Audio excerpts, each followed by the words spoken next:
কোন মানুষ যদি রমাদান মাসে রোজা রাখে, একটা নফল হয়ে যায় একটা ফরজের সমান, একটা নফল হয় একটা ফরজের সমান, একটা ফরজ হয় 70টা ফরজের সমান, একটা দিন হয় 70টা দিনের সমান।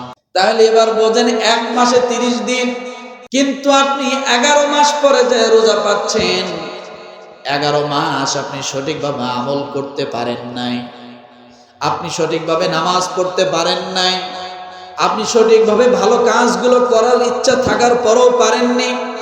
অফিসের ঝামেলা, ব্যবসার ঝামেলা, অলসতা, শয়তানের ওয়াসওয়াসায় করে বিভিন্নভাবে পারেন। কিন্তু রমাদান মাসে আপনি সঠিকভাবে রোজা রাখার জন্য নিয়ত করেছেন, রমাদান মাসে ভালো করে নামাজগুলো পড়ার নিয়ত করেছেন, রমাদান মাসে কোরআন তেলাওয়াতের জন্য শাবান মাস থেকে প্রস্তুতি নিয়েছেন।